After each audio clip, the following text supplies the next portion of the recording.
오늘 설교는 하나님의 형상 1입니다. 우리를 지으신 아버지라는 제목으로 설교하려고 합니다.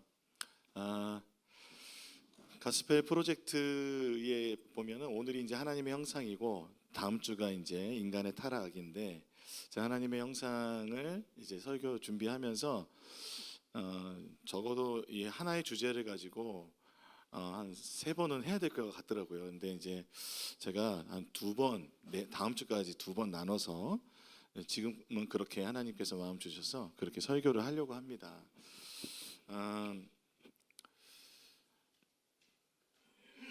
선교단체 간사로 사역하면서요, 제가 결혼을 했어요. 결혼을 일찍 했어요. 제가 29에 했는데 얼마 지나지 않아서 이제 바로 첫째가 저에게 찾아왔습니다. 아내가 이제 임신을 하였는데 우리 첫째를 출산할 때 힘들게 낳았습니다. 힘들게 낳았는데 제가 낳은 게 아니고 저희 아내가 힘들게 낳았는데요. 이제 진통이 이제 허리로 오면, 산통이 허리로 오면 되게 많이 힘들고 아프다고 하더라고요.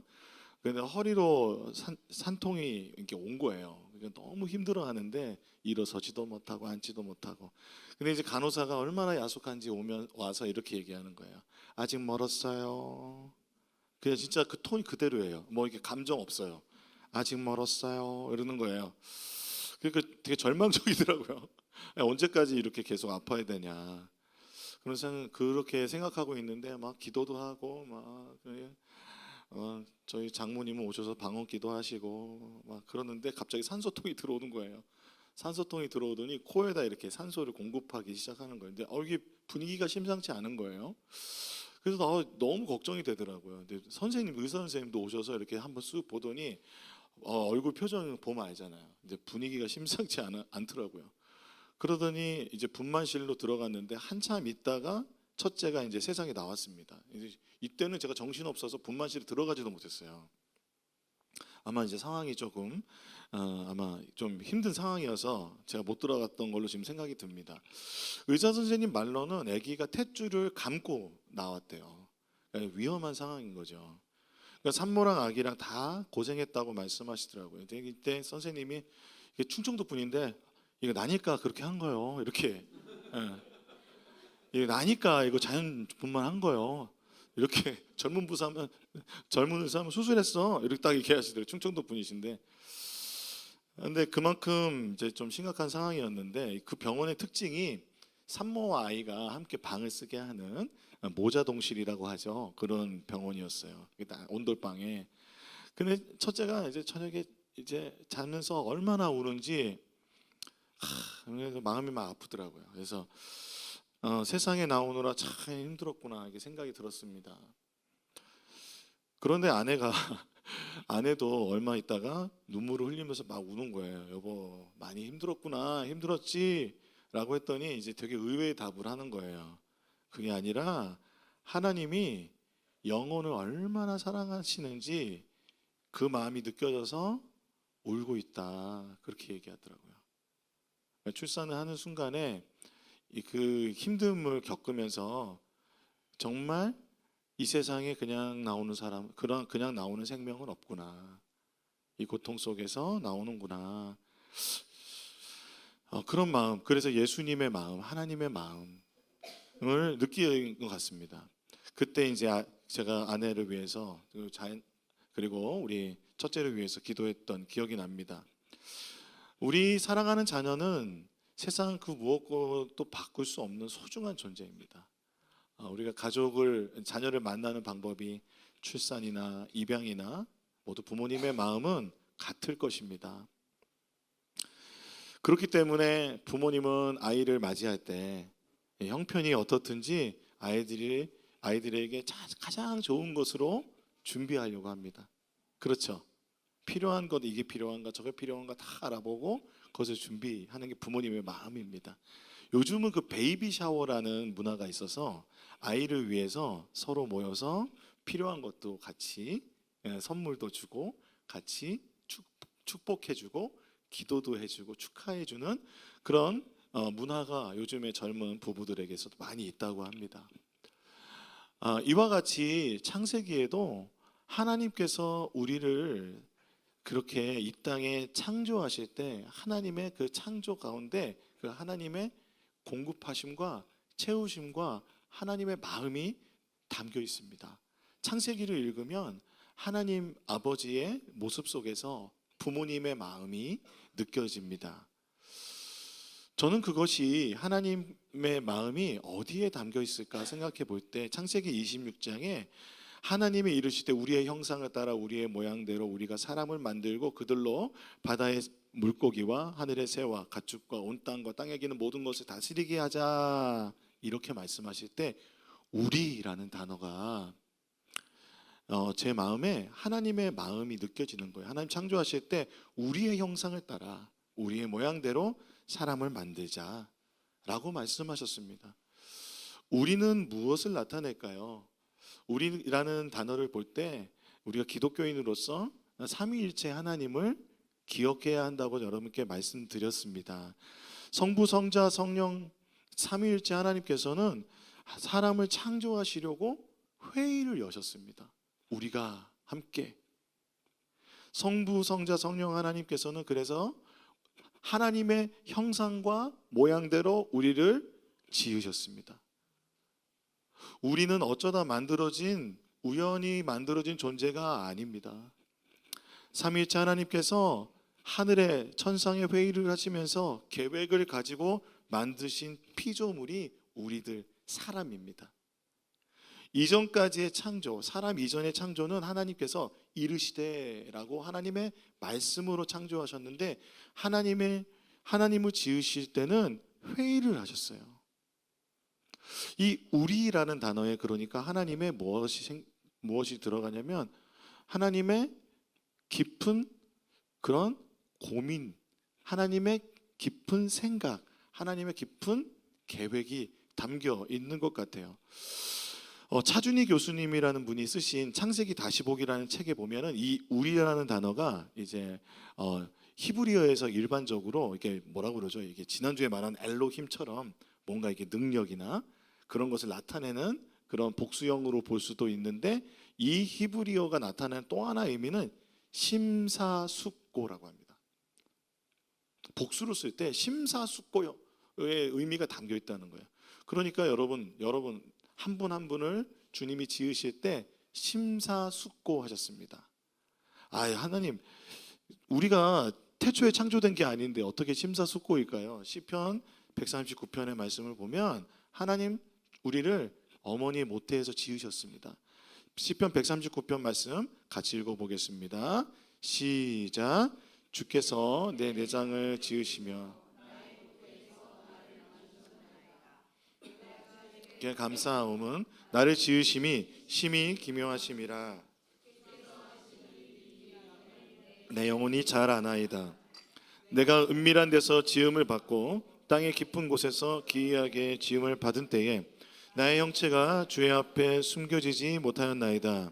내 형질이 이루어지기 전에 주의 눈이 보셨으며 나를 위하여 정한 날이 하루도 되기 전에 주의 책에 다 기록이 되었나이다.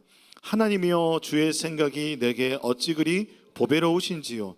그 수가 어찌 그리 많은지요.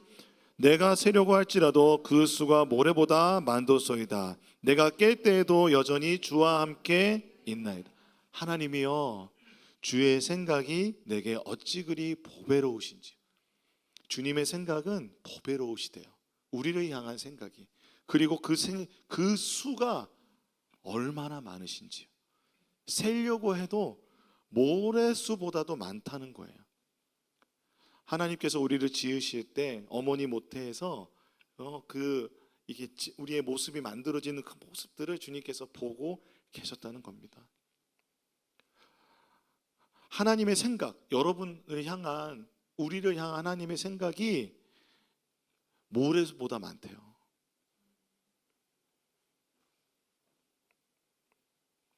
하나님께서는 창조하실 때 6일 동안 창조하셨잖아요. 6일 동안 창조할 때 처음에 3일은 질서를 부여하셨고 그리고 나머지 3일에는 그 안에 이제 창조물들을 채워주셨어요. 그런데 그렇게 채우신 이유가 무엇일까? 여러분, 그것은 바로 우리를 향한 하나님의 생각이라는 거예요. 우리를 향한 하나님의 계획이고 우리를 향한 하나님의 사랑이라는 것입니다. 그러므로 여러분, 하나님이 무언가 부족해서 사람을 만들지 않으셨어요. 하나님을 우리를 만드실 때 하나님의 부속물로 만드신 하나님이 아닙니다. 우리 한 사람 한 사람에게는 삼위일체 하나님의 깊은 생각, 하나님의 수가 있습니다. 이 수라는 것은 우리가 바둑을 둘 때 이제 수를 놓는다고 하잖아요. 여러분, 이 수를 놓을 때 바둑 두시는 거 잘 아시는 분 아시겠지만 저는 바둑을 잘 못 두거든요. 처음에 바둑을 둘 때부터, 이게 사방에 둘 때부터, 그리고 그 다음에 이렇게 한 수 한 수가 이게 보는 몇 수를 보느냐에 따라서 급수, 그 사람의 단수가 달라지잖아요. 그래서 그 정말 탁월한 바둑 기사의 그 한 수는 몇 수를 내다볼까요? 예, 그건 뭐 제가 알 수가 없는 것 같습니다. 그런데 하물며 인간이 할지인데 하나님의 수는, 우리를 향한 하나님의 수는 우리의 생각과 비교할 수 없이 뛰어넘는다는 것입니다. 탁월하시다는 것입니다. 그렇기 때문에 때로는 우리의 삶에 내 생각과 달라도 사도 바울처럼 이렇게 고백할 수 있는 거죠. 모든 것이 합력하여 선을 이루신다. 하나님의 수는 그래서 하나님의 성품과 신실하심 속에서 우리를 향한 생각이 지금도 여전히 지속되고 계심을 알려주고 계십니다. 우리를 향한 수는 멈춰 있지 않고 그 수는 계속 우리를 향한 하나님의 수가 있습니다. 여러분, 우리가 하나님의 그 깊은 생각 가운데 태어난 사람들입니다. 여러분, 그걸 우리가 믿는 우리들이 되기를 소망합니다. 그 깊은 생각 가운데 하나님께서 주신 것이 무엇이냐면 하나님의 형상입니다. 성경에 보니까 하나님의 형상과 하나님의 모양대로, 우리의 형상과 모양대로 만들자 하셨습니다. 형상과 모양이라는 것은 히브리 문학에서는 이제 반복법인데요. 여기에는 강조와 표현의 풍부함을 나타낸다고 해요. 그러니까 이 형상과 모양을 단순히, 그러니까 우리의 신체적인 모습이 닮았다라는 것이 아니라 우리가 인간적으로 아버지와 부모와 자녀가 닮듯이, 제가 그런 의미보다도 더 풍부한 의미를 담고 있다는 것입니다. 그래서 이번 주랑 다음 주 우리가 하나님의 형상에 대해서 이야기하는데요. 그런데 이 형상과 모양이라는 단어가 성경에서 창세기 5장에 한 번 더 쓰입니다. 보면은요, 그 용법을 알려고 같이 말씀을 드리는 건데, 창세기 5장 1절에서 3절에 보면 이것은 아담의 계보를 적은 책이니라. 하나님이 사람을 창조하실 때에 하나님의 모양대로 지으시되 남자와 여자를 창조하셨고 그들이 창조되던 날에 하나님이 그들에게 복을 주시고 그들의 이름을 사람이라 일컬으셨더라.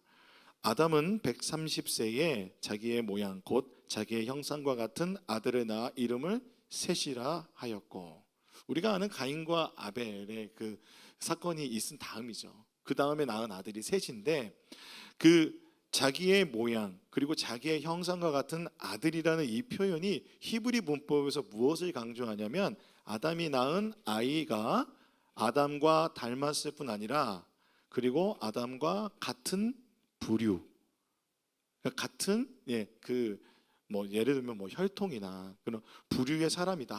예를 들면 하나님의 창조물로서 사람으로서의 같은 부류라는 뜻인데요. 이와 같이 창세기 1장에 적용해 보면 하나님의 형상, 하나님의 모양이라고 하는 것은 아담과 셋이 아버지와 아들과의 관계가 되어서 서로 한 상에 둘러 앉아 있는 가족이 되어서 아버지와 아들의 관계가 되는 것처럼, 식구가 되는 것처럼 하나님의 형상과 모양을 닮은 사람은 하나님과 함께 식탁을 나눌 수 있는 하나님께서 아버지가 되어 주시고 하나님과 대화하며 대화할 수 있는 자격을 얻게 됐다는 것입니다. 그러니까 하나님과 같은 부류가 되었다. 그런 의미가 있다고 합니다. 그러니까요, 하나님의 형상과 모양이라는 것은 첫 번째로 삼위일체 하나님께서 우리를 만드실 때 그 깊은 생각 안에서 친밀한 관계를 우리가 원하시는 거예요. 하나님의 아름다움과 만족과 영광을 누리기 원하시는 하나님과의 친밀한 관계성을 누리는 존재로 사람을 만드셨다는 것입니다. 여러분 믿으십니까? 창세기 2장 7절에는 이것을 이렇게 표현하였습니다. 여호와 하나님이 땅의 흙으로 사람을 지으시고 생기의 그 코를 불어넣으시니 사람이 생명이 되니라. 여호와 하나님이라는 말이 이제 그 전에는 이제 엘로힘이라는 말이 나왔는데 2장에는 여호와 하나님이라는 말을 씁니다. 여호와 하나님은 언약의 하나님 그리고 신실하신 하나님이잖아요. 그리고 인간을 찾아오신 하나님이시잖아요. 좀 더 관계성을 의미하는 단어인데 여호와 하나님이라는 말을 씁니다. 그 하나님께서 흙으로 사람을 지으셨습니다.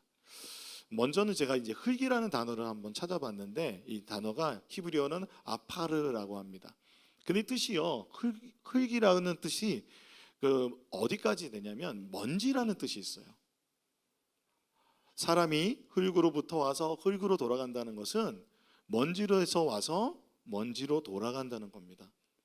여기에서 알 수 있는 것은 하나님은 먼지를 가지고도 사람을 창조할 수 있는, 우리처럼 이렇게 복잡한 인체를 만드실 수 있는 분이 하나님이십니다. 전능하신 하나님이십니다. 그분이 우리 아버지이십니다.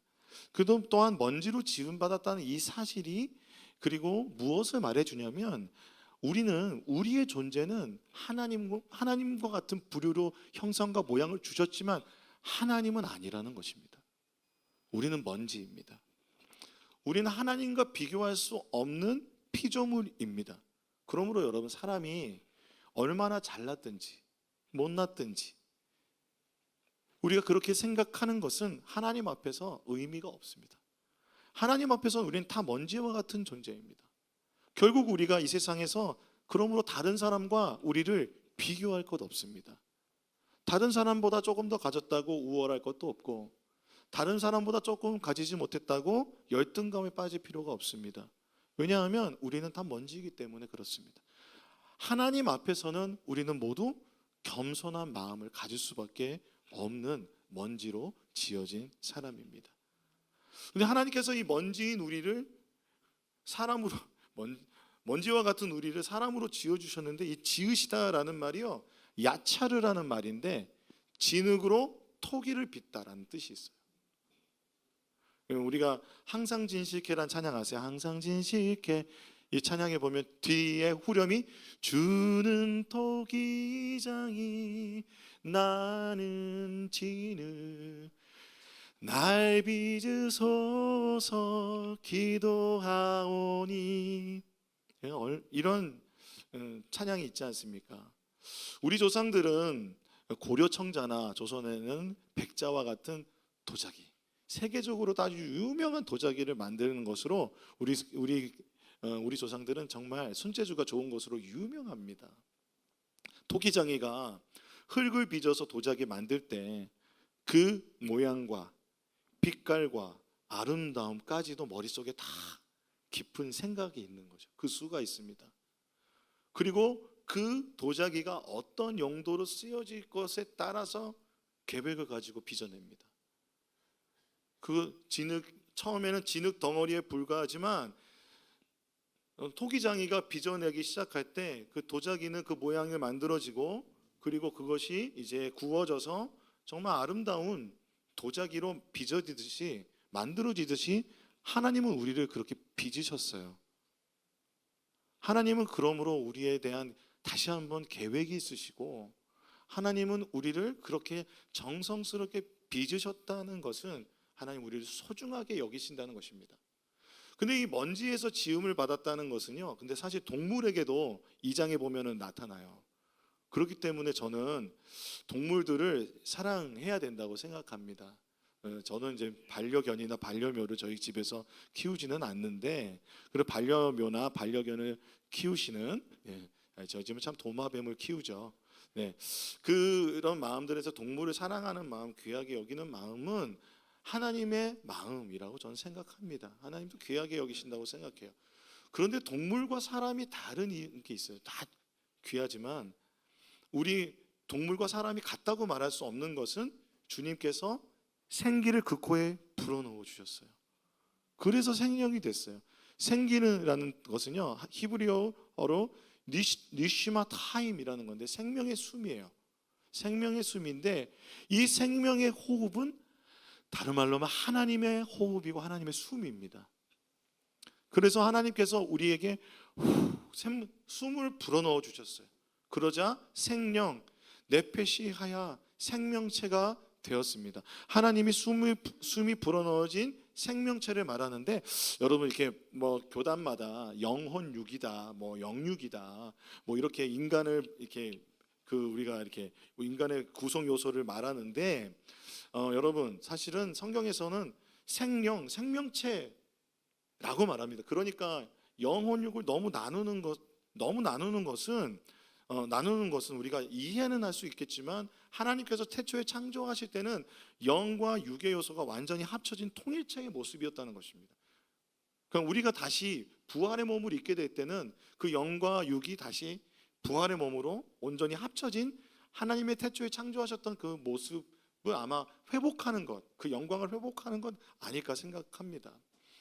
그런데 이 생기를 코에 후하고 불어넣으셨다는 표현을 통해서 우리는 무엇을 느껴집니까? 하나님이 정말 후하고 생기를 불어넣으시는 것을 하셨을까요? 그런데 여기에서 이런 표현들을 통해서 하나님은 성령 안에서 우리에게 무엇을 말씀해 주시냐면, 하나님이 지으신 아담을 그 흙으로 지으셔서 코에다가 생기를 불어넣으셨을 때, 그 코에다 생기를 불어넣으려면 어떻게 해야 돼요, 여러분? 이렇게 멀리서 후 하면 들어가나요? 아니죠. 여러분, 코에다 생기를 불어넣으려면 얼굴과 얼굴을 맞대서 후 하고 불어넣어야 합니다.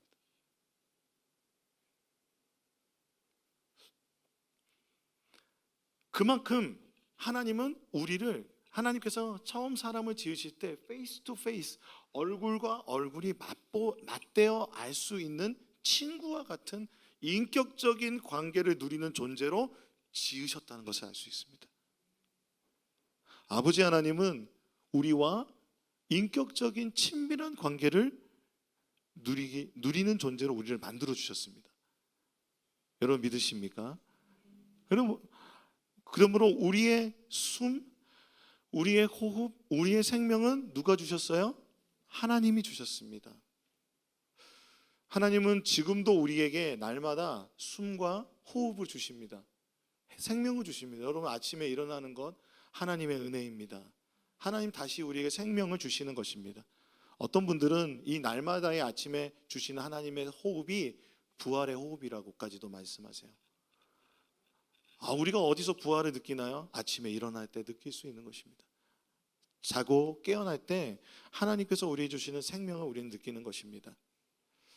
하나님은 지금도 우리를 예수 그리스도 안에서, 또한 주님이 보내신 성령 안에서 우리를 돌보고 계신 줄로 믿습니다. 저는 이 사실을 대학교 1학년 때 참여했던 2학년 때였군요. 치유 세미나가 있었습니다. 치유 세미나, 3박 4일의 치유 세미나, 내적 치유 세미나를 참여했었는데, 마지막 날쯤인 것 같아요. 막 기도를 하는데 하나님이 저희 아버지 되심에 대해서, 하나님 나를 지으심에 대해서 막 기도를 하고 있는데, 하나님께서 이렇게 저에게 기도 가운데 보여주시는 그림이 있었어요. 그 그림이 뭐였냐면, 하나님께서 저를 이 어머니 모태에서 만들어 주시고 이렇게 보고 저렇게 보고 하시는 그 모습이었습니다. 그 기도 가운데서 하나님께서 저에게 얼마나 큰 위로를 주셨는지 몰라요. 얼마나 큰 위로가 됐는지 몰라요. 나는 그렇게 존귀한 존재구나. 여러분, 옆에 있는 한 분 한 분이 하나님이 그렇게 빚으시고 그리고 숨을 불어넣으신 존귀한 존재입니다. 할렐루야. 삼위일체 하나님께서 이렇게 관계적으로 존재하신다는 것을 팀 켈러 목사님은요, 또 한 가지 차원으로 또 얘기를 하는데, 뭐냐면 성부, 성자, 성령 하나님께서 하나님의 형상, 하나님의 모양이라고 했을 때 두 분이 이 세 위격이 서로 영원전부터 교제하고 계시다는 거예요. 관계성이 있다는 거죠. 그런데 뭐라고 표현하냐면 춤을 추고 계시다. 여러분, 처음에 이 말을 듣고 신선하기도 하면서 조금은 충격적이었습니다. 여러분, 이 말이 자칫 잘못하면 우리가 삼신론으로 생각할 수도 있기 때문에, 그런데 이렇게 생각해야 되면 새 위격이 서로 친밀하지 않고 침범하지 않고, 친밀하지 않고가 아니라 침범하지 않고 친밀한 교제를 나누는 서로의 위격과 아름다움과 충만함과 만족함이 서로 그 안에서 또 넘치는 하나님으로서 보여지는 그 모습이 춤이라고 얘기하는 거예요. 그래서 제가 생각해 봤어요. 이 춤이 뭘까? 그런데 제가 한 달 전에 다쳤죠. 한 달 전에 전교인 체육대회를 하는데 마지막에 천국 무도회를 하잖아요. 여러분, 우리는 그냥 하라는 대로 하다 보니까 어느새 춤을 추고 있었습니다. 그렇죠. 춤을 추는데 그 교인들이 함께 천국 무도회에 맞춰서 왈츠 댄스를 추었습니다. 왈츠 댄스를 우리 춤을 출 때 정확히 정해진 규칙과 동작 속에서 조화를 이루면서 우리 모두는 한 사람 한 사람이 춤을 췄습니다. 그렇죠? 한 사람 한 사람이 춤을 췄고, 그리고 우리 몸된 교회인 높은 산 안성교회가 춤을 추고 있었습니다. 그것이 새 위격이 춤을 춘다는 것에 대한 이해로 제가 확 다가오는 거예요. 그러니까 여러분, 그 아이돌이 춤을 출 때 그 춤의 군무의 아름다움은 서로의 영역을 침범하지 않고 각자의 춤이 또 그 안에서 아름다움이 나타나듯이, 하나님께서 우리를 지으실 때 이 성부, 성자, 성령 하나님의 이 아름다운 그 관계의 친밀한 가운데 우리를 초대하신 거예요. 사람을 지으셔서 그 관계의 친밀한 가운데 이 태초의 춤에 우리도 참여하게 하셨습니다. 그래서 하나님이 창세기 1장 27절에 하나님이 자기 형상 곧 하나님의 형상대로 사람을 창조하시되 남자와 여자를 창조하시고, 이 말씀은 단순히 가정을 말하는 것이 아닙니다. 남자와 여자를 창조하셨다는 것은 하나님이 공동체를 창조해 주셨다는 것입니다. 하나님께서 그 하나님의 춤에 참여할 공동체로 남자와 여자를 창조해 주셨습니다. 하나님께서는 우리를 창조하셔서, 그리고 이 공동체를 모두 창조하셨을 때 보시기에 좋으셨습니다. 하나님께서 이 보시기에 좋았다는 단어를 창조하실 때마다 쓰셨거든요. 그 단어가 토브라는 뜻인데 좋은, 선한이란 뜻인데요. 더 나아가서 하나님의 선하심이 나타나 있다 라는 게 토브입니다. 하나님께서 창조하실 때 유일하게 보시기에 좋지 않은 게 있었어요. 그게 뭐냐면 다름 아닌 창세기 2장 18절에 여호와 하나님이 이르시되 사람이 혼자 사는 것이 좋지 아니하니 내가 그를 위하여 돕는 배필을 지으리라. 존 스토트 목사님은 이것에 대해서 이렇게까지 말씀해서 하나님은 외로움을 미워하신다 까지 얘기하세요. 하나님께서 창세기 2장에 또 보면은 사람이 혼자 사는 것이 좋지 아니해서 돕는 배필 누구를? 하와를 이끌어내시는 것으로 남자와 여자를 창조하는 모습에 그 내러티브가 담겨져 있습니다. 그래서 여러분, 우리는 하나님과 하나님과 개인적인 친밀감, 우리 한 사람 한 사람을 지으신 친밀감으로 하나님께서 부르셨을, 우리를 하나님의 형상으로 주셨을 뿐 아니라 공동체로서 그 관계 안에 우리를 부르셨습니다. 근데 중요한 건 뭐냐면 이 공동체가 사람과 사람이 함께 삼위일체 하나님과 함께 춤을 추는 것이죠. 그러니까 하나님이 중심이 되시는 것입니다. 이렇게 하나님이 창조를 하시고서 뭐라고 말씀하셨냐면 보시기에 심히 좋았더라 말씀하셨습니다. 그 전까지는 보시기에 좋았더라 였는데 사람을 창조하시고 나서 하나님 하셨던 말씀은 보시기에 심히 좋았더라. 너무 아름답고 좋다, 선하다, 나의 이 아름다운 성품이 담겨졌다라고 주님이 기뻐하셨습니다. 그런데 여러분, 우리가 알듯이 이 관계성이 인간의 타락으로 인하여 깨어져 있습니다. 하나님의 얼굴을 페이스 투 페이스, 얼굴과 얼굴을 맞대어 보았던 인간은 하나님의 얼굴을 볼 수 없는 존재가 되었습니다. 그리고 하나님은 죄인들에게 하나님의 얼굴을 가리셨습니다. 그리고 또한 하나님의 얼굴을 그냥 죄인인 인간이 보면 그 영광을 견디지 못하여 죽게 되는 것이 구약에 나타난 모습이었습니다. 뿐만 아니라 현대에는 철저하게 현대는 개인주의화되어 가고 있습니다. 자기중심주의가 강화되고 있습니다. 전문적인 말로는요, 나르시시즘이라고 하는데요. 이 나르시시즘, 그 모든 것에 나의 삶의 중심에는 하나님이 아니라 내가 있는 것입니다. 죄는 행동만을 말하지 않고 죄는 성향을 말하는데, 죄성에 대해서 5글자로 말한다면 자기중심성이라고 말할 수 있습니다. 그렇다면 이 자기중심성에서 우리가 하나님의 형상을 회복하기 위해선 누가 필요하시냐면 예수 그리스도께서 필요하십니다. 예수님께서 우리와 하나님 사이를 화목하게 하여 주셨습니다. 십자가에서 죄의 값을 치러주시고 하나님께서 하나님과 인격적인 관계를 회복하게 하셨습니다. 그러므로 우리는 고백해야 합니다. 우리는 예수님이 필요합니다. 예수님 말씀하시죠. 예수께서 이르시되 곧 내가 길이요 진리요 생명이니 나로 말미암지 않고는 아버지께로 올 자가 없느니라. 주님 단언하셨습니다.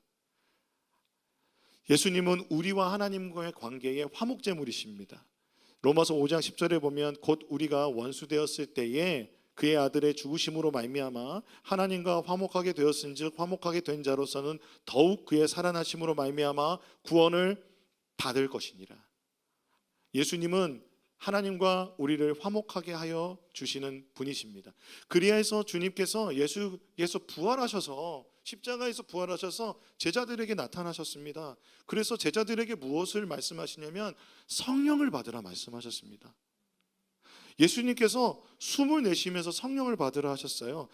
요한복음 20장 22절에 보면 이 말씀을 하시고 앞부분에 있는 말씀을 하시고 그들을 향하여 숨을 내쉬며 이르시되 성령을 받으라. 성령을 받으라. 마치 태초에 하나님이 사람을 지으시고 그 코에 생기를 불어넣듯이 하나님께서 성령 하나님께서 우리에게 하나님의 영이 하나님의 숨 하나님의 호흡이 예수께서 후하고 우리에게 불어넣어 주셨다는 것입니다. 이 약속이 이것이 오순절에 모여있던 제자들에게 불의 혀에 갈라지는 모양으로 각 사람에게 임하였습니다. 이것은 하나님을 만나는 채널, 하나님을 만나는 그런 영적인 채널이 다시 우리에게 살아나는 것입니다. 예수님을 믿을 때 성령께서 우리 안에 계셔서 하나님과 다시 한번 그 아버지와 교제할 수 있는 그 채널을 열어주시고 하나님의 그 식탁에 하나님 참여할 수 있는 하나님 나라 식구가 되게 해주신 줄로 믿습니다. 그런데 놀랍게도 이 성령의 임재하심은 공동체의 회복까지 있었습니다. 예수님은 그러므로 우리 한 사람 한 사람을 구원할 뿐 아니라 우리의 공동체를 회복하기를 원하십니다. 그러므로 하나님께서는 교회를 그 공동체의 회복의 모습으로 우리에게 허락하여 주셨습니다. 우리는 하나님의 나라의 식구가 되었습니다.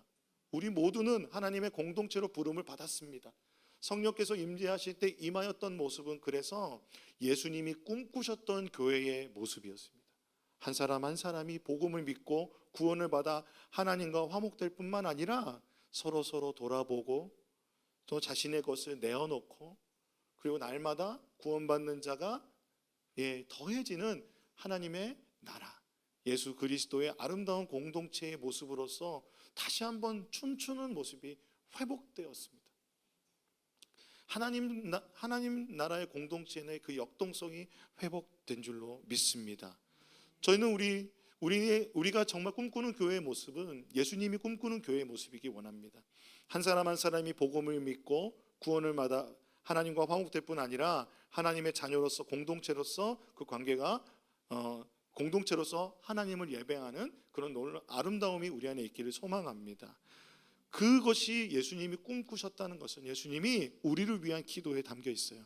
그것을 통해서 세상이 하나님을 알게 되기를 원한다고. 요한복음 말씀 같이 읽어보겠습니다. 시작. 내가 비옵는 것은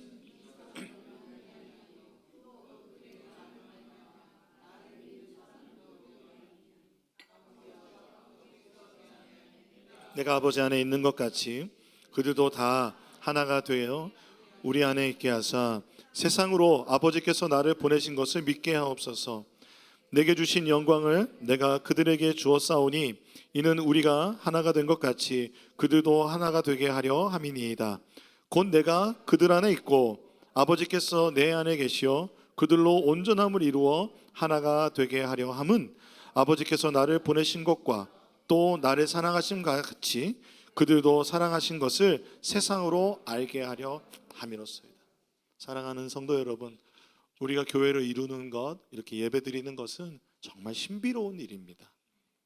우리의 상상을 초월하는 아름다움입니다.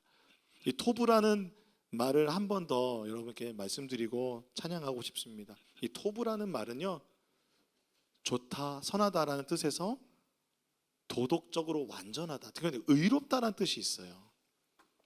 하나님의 형상을 회복한다는 것, 하나님과 친밀감을 회복한다는 것은, 이 토부를 회복한다는 것은 우리에게 하나님의 의가 임하는 것입니다. 즉 그것은 하나님과의 친밀감을 관계를 통해서 성화되는 그리스도의 삶이 하나님을 닮아가게 된다는 것입니다. 뿐만 아니라 이 성화는 공동체의 관계를 통해서 우리에게 주어지는 것입니다. 공동체 안에서, 공동체를 통해서 우리가 하나님을 중심으로 한 공동체가 된다면 하나님을 닮아가고 하나님의 뜻을 발견하고 내가 하나님을 닮아가는 그러한 도구가 되는 것이 또한 공동체라는 것입니다. 저는 이것을 꿈꿉니다. 담임 목사로서 우리 교회에 오시는 성도님들이, 함께 예배하시는 분들이 이것이 이루어지길 원합니다. 그렇기 때문에 제가 복음 중심 삶, 복음 중심 공동체라는 성경 공부를 하는 겁니다. 그것을 통해서 우리는 복형우가 되기를 원합니다. 복음으로 형성되는 우리들이 되기를 소망합니다. 우리 옆에 있는 분에게 좀 고백하시겠습니까? 이렇게 고백해 주세요. 세상 어떤 보석보다도 귀하십니다. 하나님께서 빚으셨습니다. 존귀한 하나님의 작품입니다. 한번 고백해 주시겠습니다. 우리 함께 찬양하겠습니다.